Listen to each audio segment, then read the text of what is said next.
Prosseguimos então com o capítulo 90, parte 2, versículo 9. Porém, nesse mesmo momento, termina o livro dos Atos, porque já não havia mais nada a dizer, uma vez que Paulo havia finalmente aderido sem reservas a Jesus, o de Nazaré.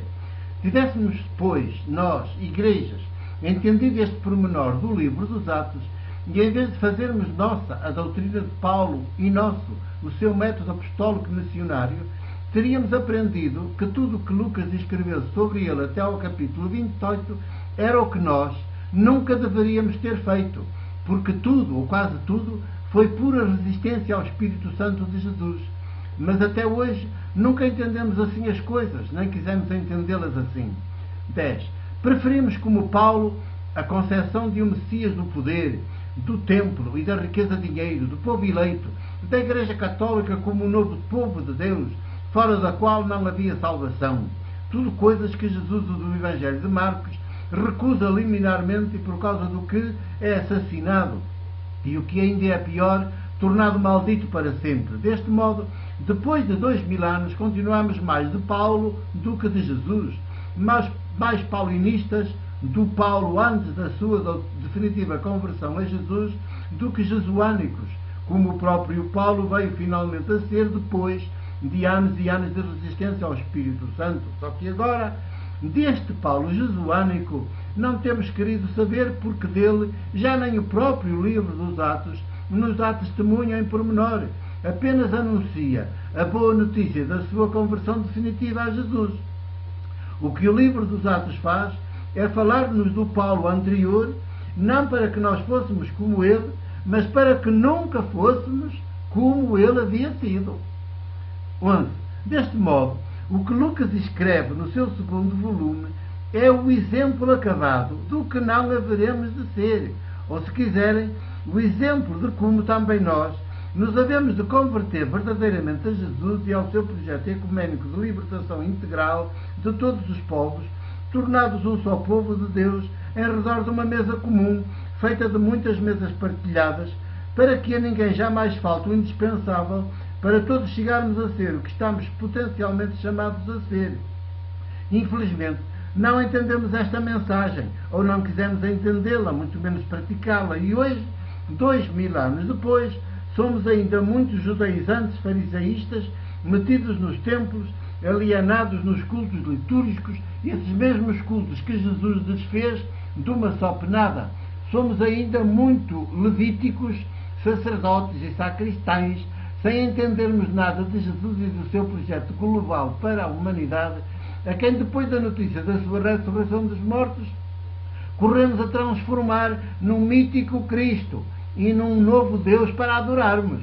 Somos ainda muito igreja-sinagoga, em vez de igreja-comunidade de comunidades. 12. Somos ainda muito igreja de cultos e de doutrinas, alienantes e estéreis, que deixam o mundo cada vez pior, em vez de sermos igreja de práticas políticas e económicas maiêuticas, que mudam e transformem o mundo e a história de selvagem em humano e de humano em sororal fraterno, segundo o Espírito de Deus vivo.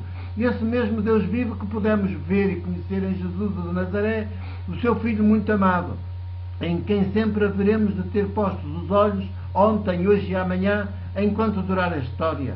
Ainda fomos mais pelo Evangelho de Paulo de Tarso, antes da sua conversão definitiva a Jesus, por isso, um Evangelho mais judaísmo do que jesuanismo, quando deveríamos ter ido pelo Evangelho de Marcos, esse mesmo, que ainda começou por estar presente e ativo nas viagens apostólicas de Paulo, mas que ele depressa recusou e pôs de lado, por não coincidir com os seus pontos de vista de fariseu convicto que havia sido antes de aderir a Jesus, e mesmo depois de lhe ter dado a sua oficial adesão, mas não ainda toda a sua mente, todo o seu coração, todo o seu corpo. 13. Perdemos assim 2000 anos, corrompemos o mundo mais do que o salvamos, judaizamos o mundo mais do que o evangelizamos, jesuanizamos. E ainda hoje, as cúpulas de todas as igrejas vão mais por Moisés do que por Jesus, o de Nazaré. Vão mais por Paulo e por Pedro, antes das respectivas conversões definitivas a Jesus, do que por Jesus.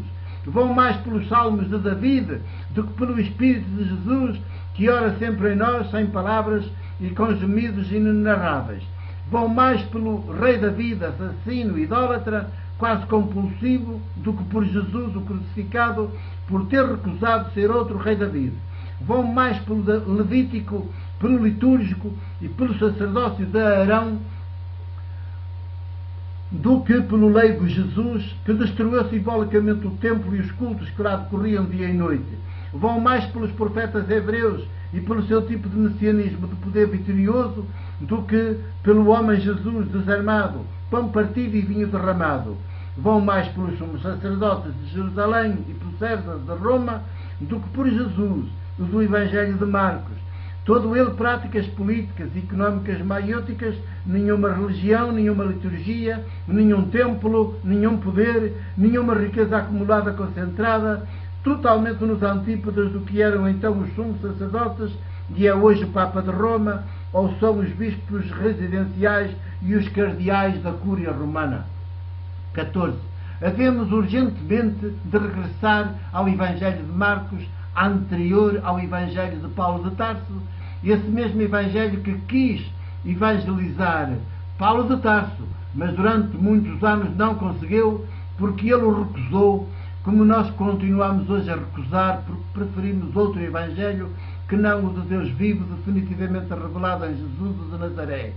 Havemos de regressar urgentemente ao Evangelho de Marcos, ao Jesus do Evangelho de Marcos, deixarmos-nos finalmente evangelizar por ele, por João Marcos, que se formou na pequenina comunidade de discípulos que reunia clandestinamente na casa da sua mãe Maria, em Jerusalém, e que nem sequer era reconhecida pela Igreja Oficial de Jerusalém, dirigida por Tiago, irmão do Senhor, oportunista quanto baste, e que se reunia pomposamente no templo de Jerusalém, o mesmo que havia assassinado Jesus. 15. Foi esta pequenina comunidade clandestina que reunia na casa da mãe de João Marcos que evangelizou Pedro, e onde ele se acolheu quando finalmente se libertou da prisão do judaísmo e da sua concepção messiânica de poder sobre os demais povos não-judeus. Foi também esta mesma pequenina comunidade que finalmente evangelizou Paulo, depois de anos e anos de resistência e de luta por parte dele contra o Espírito Santo. E há de ser ainda ela, mediante o Evangelho de Marcos que nos deixou e que felizmente chegou até nós, que nos há de evangelizar também a nós, Igreja deste século XXI e deste terceiro milénio. Mais vale tarde do que nunca. Perdemos quase 2000 anos. Não percamos mais. 16. Converter-se a Jesus, o do Evangelho de Marcos, é preciso. Manter-se no paganismo católico romano não é preciso. E estamos como igreja chamados à lucidez e à coragem. Temos de mudar de Deus, aderir ao Deus vivo de Jesus. Só assim seremos igreja de Jesus, prosseguidores terceiro milénio adiante das suas práticas políticas e económicas maiúticas. E a humanidade conhecerá finalmente a verdade que a fará livre, rural, autónoma, em estado de maioridade. Deixemos o Evangelho de Paulo e acolhamos, vivamos o Evangelho de Marcos, que o precedeu no tempo e ainda quis evangelizá-lo desde a primeira hora da sua conversão, mas ao qual ele resistiu anos e anos. 17. Basta de equívocos. O que o livro dos Atos escreve sobre Paulo é o exemplo acabado do que nós nunca haveremos de fazer. Mas infelizmente é o que mais temos feito, pois como ele, resistimos que nos fartamos ao Espírito Santo de Jesus. Em lugar de fazermos como Jesus, o homem que se deixou habitar e conduzir ininterruptamente pelo Espírito de Deus vivo, nosso Abba-mãe, universal. Se o fizermos, seremos outros Jesus, em vez de sermos outros Paulo de Tarso. Por mim, é o que mais desejo e o que mais procuro fazer, com alegria e na paz. Termina assim o capítulo 90. 2008, maio 13, com o meu abraço e o meu beijo do presbítero da Igreja do Porto.